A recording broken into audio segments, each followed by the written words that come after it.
பக்தி சிறுகதை. ராம பக்த ஆஞ்சநேயன். திரேதாயுகம் ராமவதாரம் முடிந்தது. கடைசியில் மிஞ்சியவர்கள் அந்த யுகத்தில் இருவர் மட்டுமே. ஒருவர் இலங்கையில் விபீஷணாழ்வார். இவர் 12இல் ஒரு ஆழ்வார் அல்ல, இலங்கையை ஆழ்வார். மற்றவர் ஆஞ்சநேயர், எங்கும் இருப்பவர். இவர் இல்லாமல் நாம் இல்லை. மூச்சுக்கு காற்றே அவர்தானே. மாருதி என்கிற இருவருமே சிரஞ்சீவிகள். ராமனோடு இருந்த திரேதாயுகம் முடிந்தாலும், தன் உயிருக்குயிரான ராமர் மறைந்தாலும், ஆஞ்சநேயன் ராமரையே நினைத்து ராமநாம ஜெபத்தில் தனது வாழ்வை தனிமையில் கடத்தினான். அடுத்த யுகமான துவாபர யுகம் வந்துவிட்டது. ஒரு நாள் நாரதன் ஆஞ்சநேயரை சந்தித்தான். ஆஞ்சநேயா, இன்னும் எத்தனை நாள் ராமனையே நினைத்து ஜபம் செய்வாய்? நாரதா, முனீஸ்வரா, என் மூச்சே ராமர்தான். ஆகவே மூச்சு முடியும் வரை ராமர்தான் எனக்கு எல்லாம். நாரதன் சிரித்தான். ஏன் சிரிக்கிறாய் நாரதா? நிஜத்தை விட்டு நிழலையே தேடிக்கொண்டு இருக்கிறாய் என்றபோது எனக்கு சிரிப்பு வந்தது. எனக்கு புரியவில்லையே. எப்படி புரியும்? புரிந்து கொள்ள முயற்சித்தால் அல்லவோ புரியும். நாரதா, நிஜம் நிழல் என்கிறாய். என் ராமர் நிழலா? ஆம், வேறென்ன? நாராயணனின் ராம அவதாரம் முடிந்தவுடன் ராமர் மறைந்தார். வேறு அவதாரம் தொடங்கிவிட்டாரே இந்த புது யுகத்தில். என்ன சொல்கிறாய் நாரதா? என் ராமர் என்னவாக புது அவதாரம் எடுத்துள்ளார்? எங்கிருக்கிறார்? சொல்லேன். துவாபர யுகத்தில் அவர் பெயர் கிருஷ்ணன். துவாரகையில் உள்ளார். சமீபத்தில் அவரிடம் பேசும்போதுதான் உன்னை பற்றியும் பேச்சு வந்தது. என் பிரபு என்னை நினைத்து கொண்டிருக்கிறாரா? கேட்கவே ரொம்ப புலங்காகிதம் அடைகிறேன். நான் என் பிரபுவை உடனே பார்க்க வேண்டுமே. உனக்கு அவரை பார்க்க வேண்டுமானால் இப்படி போக முடியாது. ஒரு மாறு வேடத்தில் துவாரகைக்கு வா. அங்கு ராமநவமி அன்று அன்னதானம் செய். நான் அப்புறம் உன்னை பார்க்கிறேன். நாரதன் நகர்ந்தான்.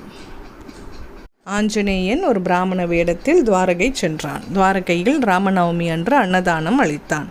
எண்ணற்றவர்களுக்கு தன் கையாலேயே அன்னமிட்டான். வரிசை வரிசையாக அமர்ந்திருக்கும் மக்கள் கூட்டத்தில் கொஞ்சமும் அயராது ஆஞ்சநேயன் குனிந்து ஸ்ரத்தையோடு அனைவருக்கும் இலையில் அன்னமிட்டான்.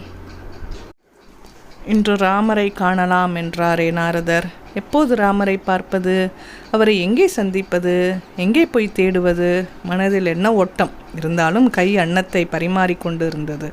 ராமனையே தியானம் செய்து கொண்டு ராமநாமத்தை உச்சரித்து கொண்டு அனுமான் அனைவருக்கும் உணவு பரிமாறிக்கொண்டிருந்தான். திடீரென்ற ஆஞ்சநேயனுக்கு தலை சுற்றியது. கை கால்கள் தானாக துவண்டது. மூச்சு வாங்கியது. என்ன ஆயிற்று எனக்கு? ஆஞ்சநேயனுக்கு என்ன சொல்வது, எப்படி சொல்வது என்றே புரிப்படவில்லை. ஒரு வரிசையில் ஒரு கால் மடக்கி மறுக்காலை கொஞ்சம் நீட்டிக்கொண்டு அமர்ந்திருந்த ஒரு வயோதிக பிராமணருக்கு எதிரில் அப்போது ஆஞ்சநேயன் குனிந்து கையில் அன்னவட்டிலோடு பரிமாற நின்றவன் நெடுஞ்சான் கிடையாக கீழே விழுந்தான். ஏன்? இது எதற்காக? நான் என்ன பசாரம் செய்துவிட்டேன்?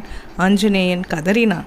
அந்த மனிதரின் கால்கள் அவனுக்கு நிறைய பரிச்சயமான சாக்ஷாத் ராமனின் கால்கள். பிரபு, என்னை இப்படியா சோதிக்க வேண்டும்? அலறினான் ஆஞ்சநேயர். பிராமணர் சிரித்தார். மெதுவாக எழுந்தார். அருகில் அமர்ந்திருந்த மற்றொரு பிராமணரான நாரதரும் எழுந்தார். கிழ பிராமணர் வேடத்தை களைந்து கிருஷ்ணன் ஆஞ்சநேயனை அணைத்து கொண்டார். நீண்ட பிரிவல்லவா? ஆஞ்சநேயா, உன் கையால் சாப்பிட ஆசை வந்தது. எனவே நானும் நாரதனும் உன்னை காண வந்தோம். பிரபு, எனக்கு ஒரு வருத்தம்.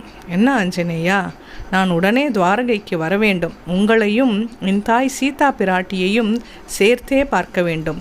உங்களை தனியாக பார்த்தால் எனக்கு பழைய ஞாபகங்கள் வந்து வதைக்கின்றன. பிரிவால் தாங்கள் வாடியதெல்லாம் நினைவுக்கு வந்து என்னை என்னவோ பண்ணுகிறது.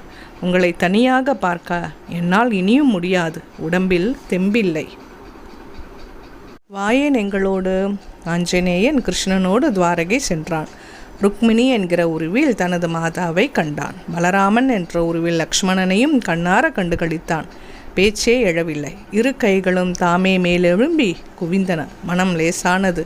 நினைவெல்லாம் மனத்தில் அவனாகவே நிரம்பி வழிந்தது. வாய் மெதுவாக சுவாசத்தோடு கலந்து ஹரே ராம ராம ராம ஹரே ஹரே, ஹரே கிருஷ்ண கிருஷ்ண கிருஷ்ண ஹரே ஹரே என்று உச்சரிக்கும்போது கண்கள் மூடிக்கொண்டன. கண்கள் மூடினால் என்ன, உள்ளேதான் அவன் விஸ்வரூபனாக ராமனாக கிருஷ்ணனாக காட்சி தருகிறானே. ஸ்ரீராம ஜெய ராம ஜெய ஜெய ராமா.